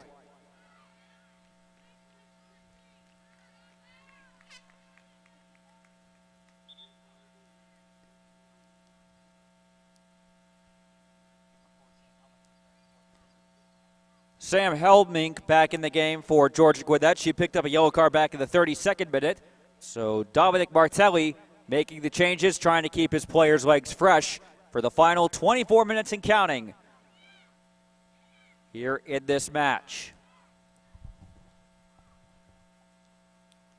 Lidmark Axegren.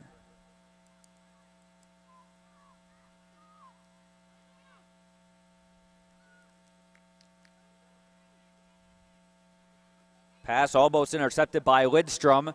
Gwinnett maintaining possession. Now a turnover, one cleanly by the Seahawks.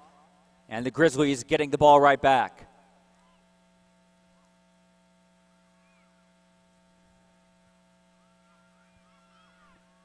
Here's Larson.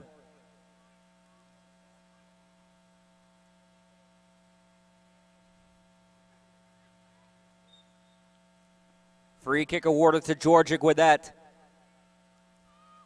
And now it's going to be up to the players, these final 23-15 and counting. Dominic Martelli can only do so much, bringing on fresh players and yelling instructions from the touchline.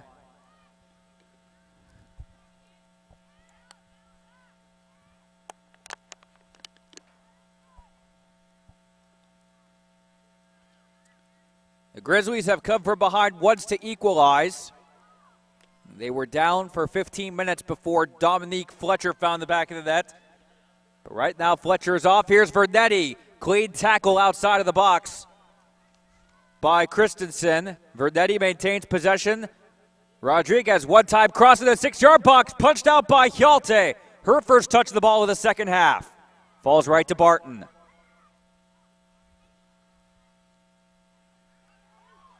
Now Barton tried to line up a shot from about 30 yards out. Deflected, falls to Vernetti.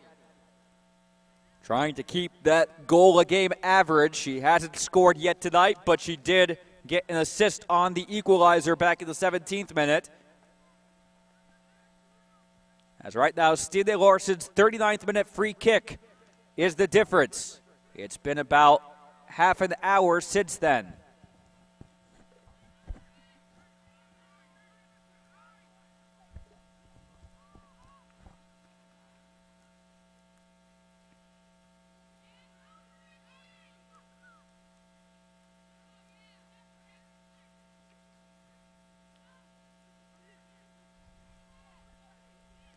Lidmark. Out to Lindstrom. Space being quickly closed down by Barton. Lindstrom now inside the box. Gets a cross in over the head of Wells. Unable to time her jump. Ball remaining in play for the time being. Wells able to keep the ball on the pitch. One-time cross sent in the box, cleared out by Griswold.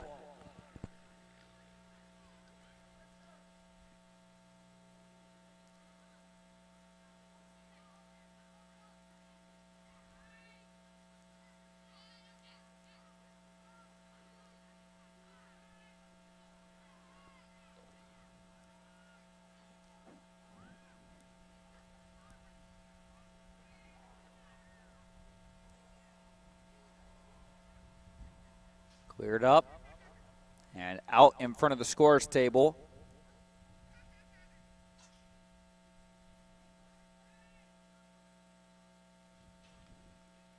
And Matt Dunn will be making his first substitution of the second half shortly. Actually coming on right now is number 19, Taylor Christian. Christian on in place of Wells. She is a freshman from Hernando, Florida.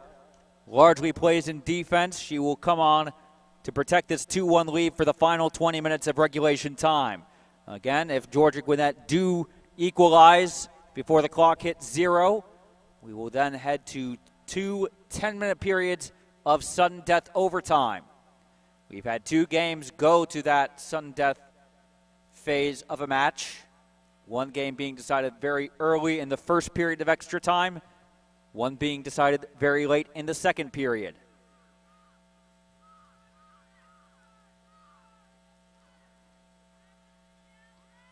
Northwood with an opportunity for Axegren inside the box, and a good stand-in challenge from Georgia Barton to win the ball cleanly.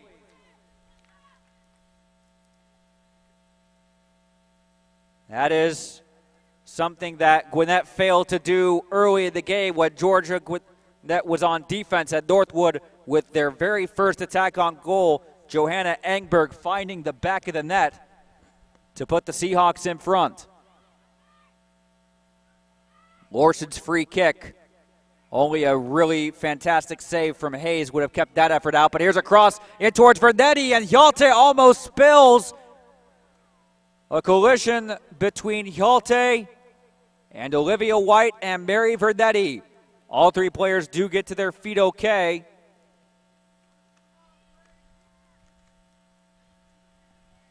And Northwood maintaining this 2-1 lead, looking to go to 3-4-2 on the season and break Georgia Gwinnett's 2-game win streak. The Grizzlies were victorious last weekend in 2 games, both played in Tennessee, including a 6-0 win at Milligan.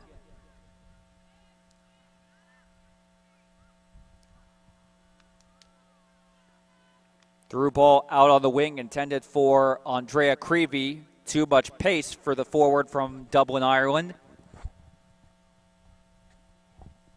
And Hjalte, who has not had to do much except watch the action from the 6-yard box in the second half, takes this goal kick.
Northwood continuing to press down that right side of the field in front of the benches, away from the fans and away from our broadcast location here at the Grizzly Soccer Complex.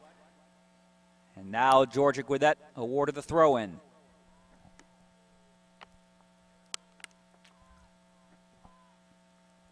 Coming up on the final quarter of an hour.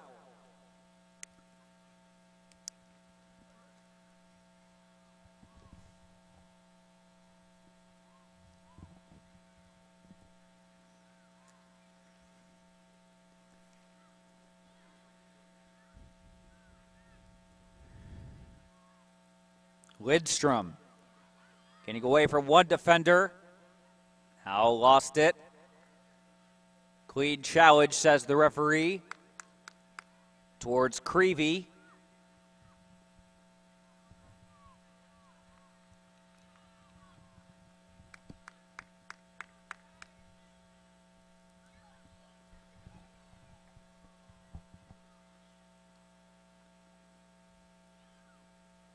Throw in for Georgia Gwinnett.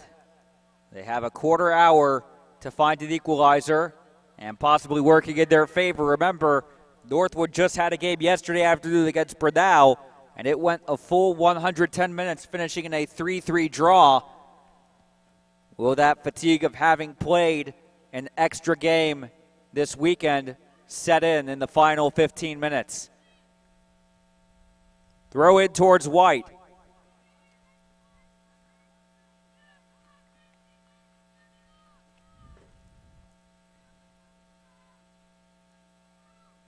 Sophia Christensen will wait to take this throw in, a 76th minute substitution.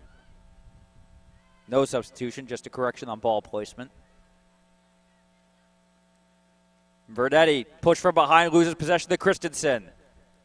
Takes a well off target shot that I think was meant more as a clearance, collected by Magali Gutierrez, who has kept a shutout in the second half so far, but then again, Alex Hayes conceded 2 goals, including the game winner, a free kick in the 39th minute from Stine Larsen.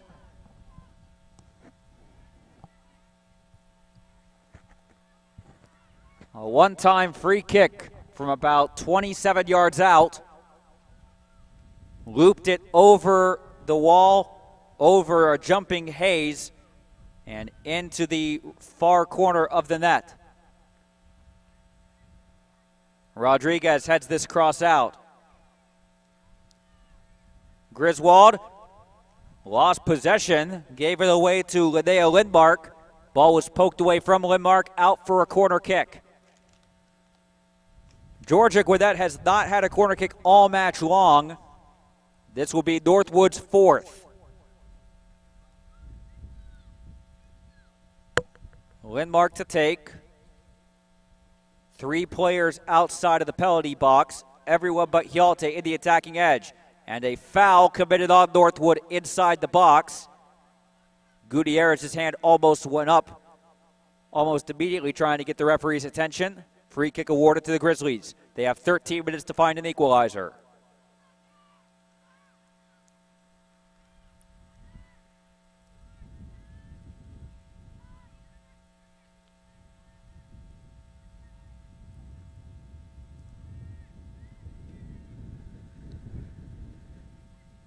There's Lorson, who right now is the game-winning hero for Northwood, clearing out behind the Georgia Gwinnett bench. Grizzlies have a throw-in.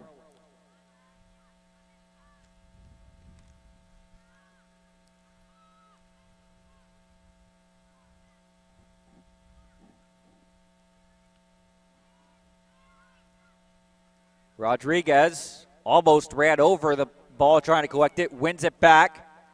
But under pressure from Smythe and Lindmark turns it over. Long clearance at this point. Anywhere will do for Northwood. Smythe again. Trying to find Taylor Christian.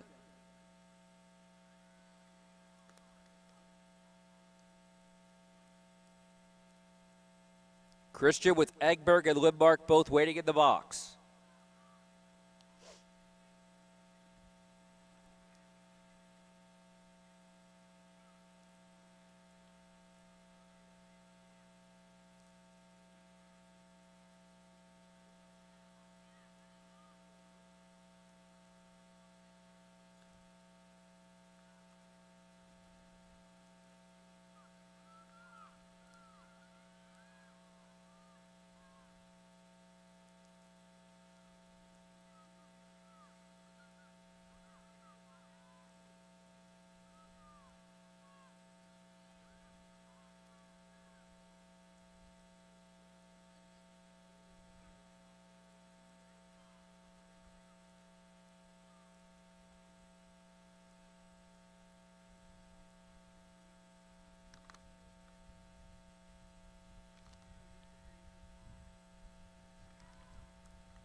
Corner kick for Northwood as the wind starting to pick up again here in Lawrenceville has provided a little bit of a breeze. Cleared out of the box as far as Axengren.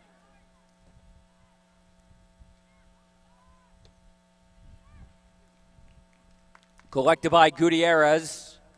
She will hang on to this as long as she can. 2 shots on goal for Georgia Gwinnett. Both of them came in the first half. 4 for Northwood. 2-1, Northwood leads. And a through ball attempted for Vernetti, who's onside, but out comes Hjalte to collect. The few times she's been called into action since the second half began, she has excelled for the Northwood defense as they try to win their 3rd game of the season. They are under 10 minutes away from doing just that.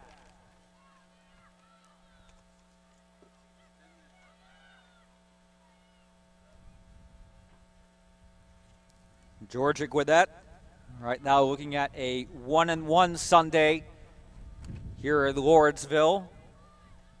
Men's team again victorious over William Carey 2-0. They are now 6-1 on the season. But the women right now currently trail Northwood 2-1, and as it stands, they would drop to 4 unless they find an equalizer or even a game winner. One-time opportunity from Lindmark, but Magali Gutierrez had it all the way. Easily claims it inside the 6-yard box.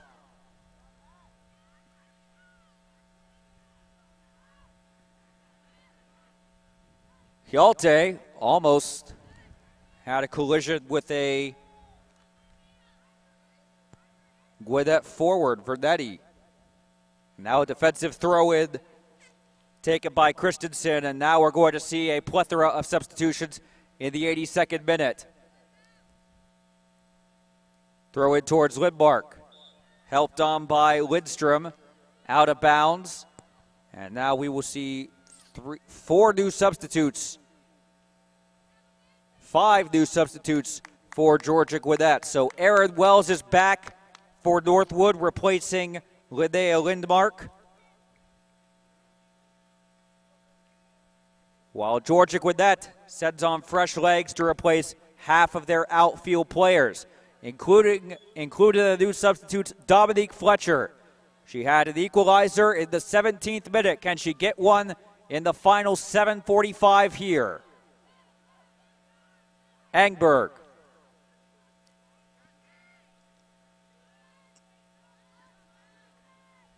And long pass collected by Gutierrez.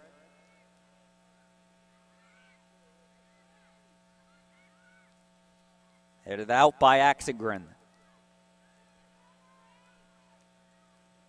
Griswold. Long ball down the left side for Fletcher. Sent back towards the middle of the field. Free kick awarded to Georgia Gwinnett. This could be their best chance to find an equalizer. Nikki Lefebvre, one of the second half substitutes recently, was the Grizzly earning the free kick. We're now in the 84th minute.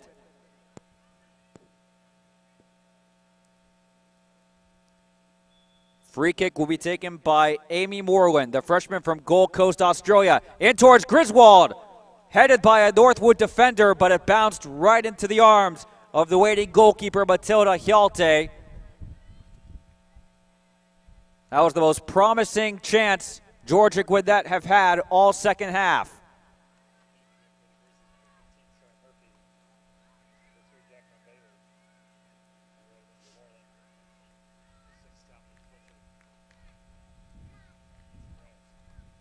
So a couple of substitutions. We're getting those confirmed to you. Sarah Murphy making her first appearance of the afternoon. She's a senior forward from Suwanee, Georgia, and one of many attack-minded players that Dominic Martelli has sent on recently and will continue to send on for the remaining 6 minutes.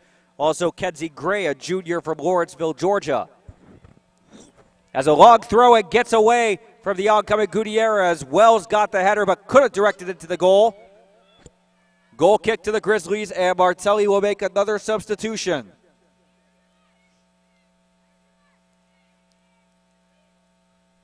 Number 31, Sam Thomas, a sophomore from Woodstock, Georgia. She's come in to replace Bristol Countess.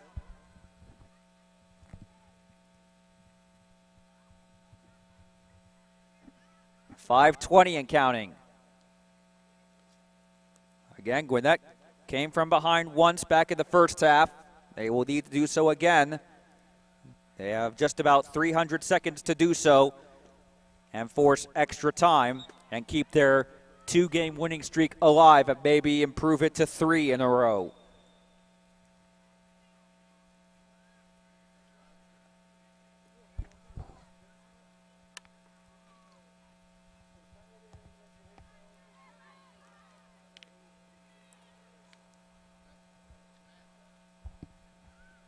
Cross reaches inside the semicircle. Fletcher involved. Winning possession back for Gwinnett. And Kenzie Gray tried to take matters into her own hands. Couldn't get a whole lot of power in that shot. Hjalte will collect. As Martelli sending on more substitutes in favor of attacking. Matt Dunn hasn't made too many changes. His last substitution was bring on the attack-minded Aaron Wells.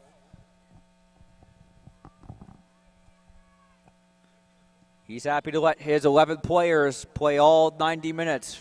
Most of them play all 90 minutes. Christensen towards Wells, poked out of bounds, last touch by Rodriguez. And now time is called at the 3:52 mark for an injured Seahawk. It's Hannah Lindstrom, the captain, a junior from Malmö, Sweden. So if you're just joining us, 2-1 Northwood.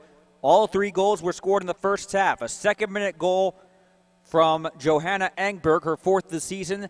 It was literally Northwood's first attack of the game after Georgia Gwinnett had an opportunity on goal early. Then in the 17th minute, a Mary Vernetti cross slotted home from 8 yards out by Dominique Fletcher to equalize the match at 1.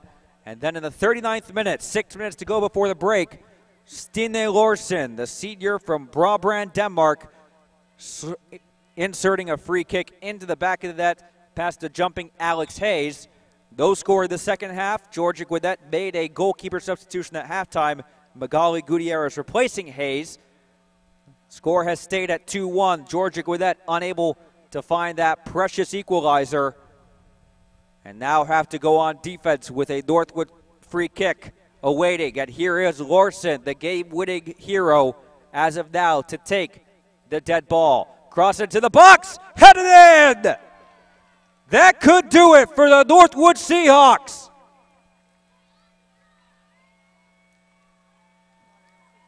Aaron Wells, who have been so influential up front for Northwood, finally gets her goal in the 87th minute. And just like yesterday, Northwood has a 3-1 lead, but unlike yesterday, Georgia Gwinnett has only 3:12 to find 2 goals and now force extra time.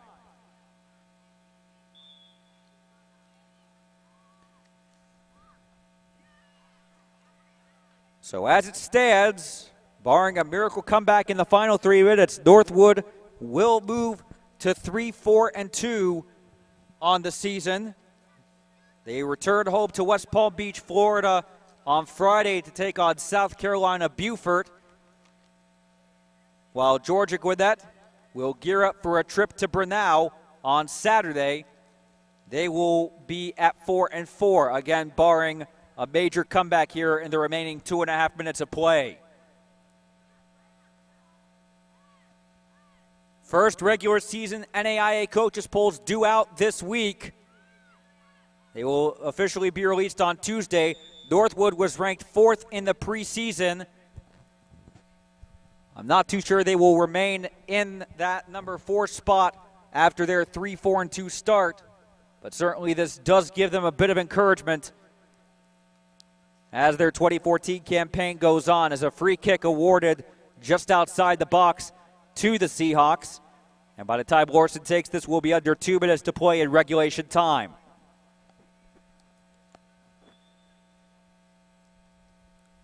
Larson chips it up over the crossbar, out for a goal kick. Gutierrez will want to take this quickly. The Grizzlies were receiving votes. They were out of the top 25 in the preseason. It'll be very interesting to see where they stand in the first regular season poll after splitting their first 8 games with a 4-4 record. One-touch pass from Griswold, finding Sarah Murphy, who's onside, crosses to the box, almost spilled by Larson into her own net.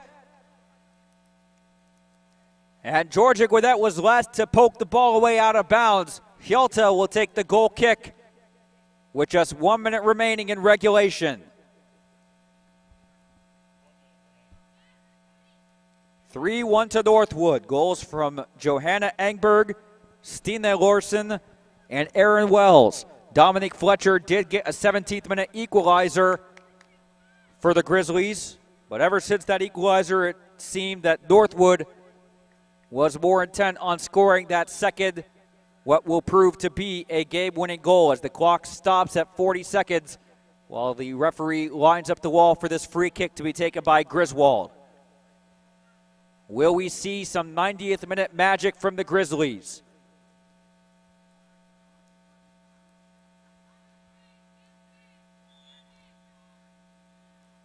Griswold on the right foot, always rising above the crossbar. And Hjalta will take her time with this free kick, already inside the final 30 seconds.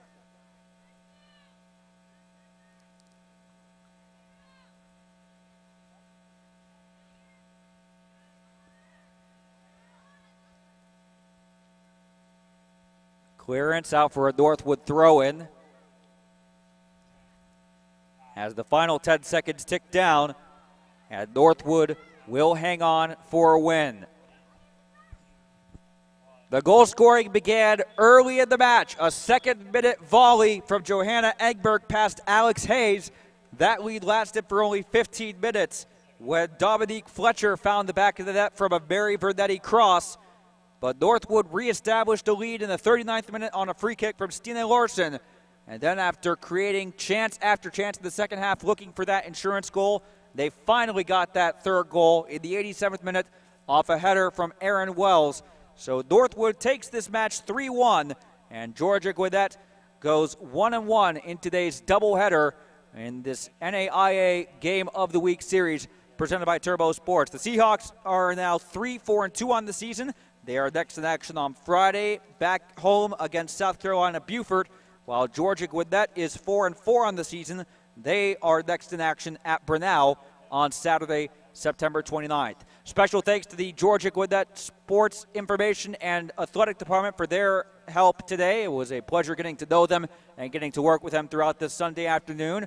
Now for Chase Neidig, Todd Ward, Scott Cheney, and our entire NSCAA and TSG production crew, I'm Matt Digby. Thank you for watching this NAIA Game of the Week presented by Turbo Sports. Final score, Northwood 3, Georgia Gwinnett 1. Our next broadcast will come to you on Wednesday, September 24th, when Kansas Wesleyan takes on Hastings in Hastings, Nebraska. But until then, so long from Lawrenceville, Georgia. Have a good night, everybody.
Greetings from Georgia Gwinnett College and Grizzly Athletics. We are proud members of the NAIA and the Association of Independent Institutions. We inspire our student athletes through the core values of Grizzly Athletics: sportsmanship, leadership, service, responsibility, and the pursuit of excellence. Our mission is to develop lifelong leaders of character through academic and athletic excellence. We hope you enjoy today's broadcast. To learn more about the Grizzlies, visit grizzlyathletics.com. Go Grizzlies! As a member of the NAIA, Georgia Gwinnett College is responsible for the actions of its coaches, student athletes, faculty and staff, fans, boosters, and alumni. We are committed to the principle of institutional control and operate in our athletics program in a manner consistent with the letter and spirit of the NAIA and Georgia Gwinnett College. We expect our student athletes to be model students in the classroom by offering academic support services in a variety of ways throughout their collegiate career. From study halls and tutoring to mentoring and personal growth and development training, GGC puts academic success at the forefront of our mission. Go Grizzlies! Are you tracking the very latest with Grizzly Athletics? Stay up to date by following Grizzly Athletics on Twitter, Facebook, and Instagram. You can join the conversation by using the hashtag Grizzly Athletics all season long. And as always, catch all the recaps, stats, and news on grizzlyathletics.com. Don't be left out. Follow all the latest with Grizzly Athletics online. The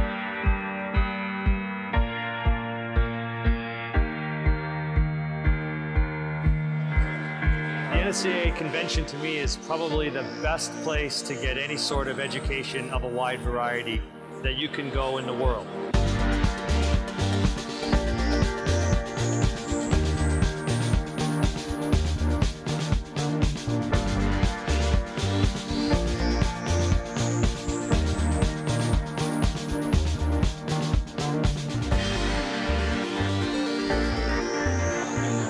Always nice to see who you wander across in the hallways, might have a quick word with.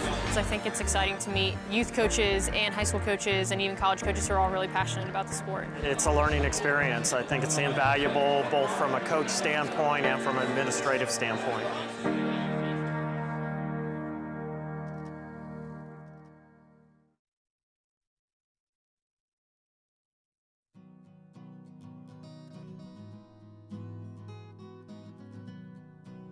Each year, the NSCAA puts over 7,000 coaches through our coaching education program.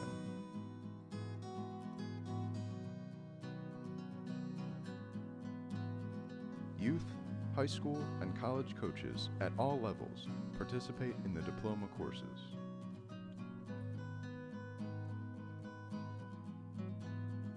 No matter where you are in your coaching path, we have something for you. Join your peers and get educated. Better coaching, better players, better game. NSCAA Coaching Academy. Improving soccer, one coach at a time. Register today at nscaa.com/education.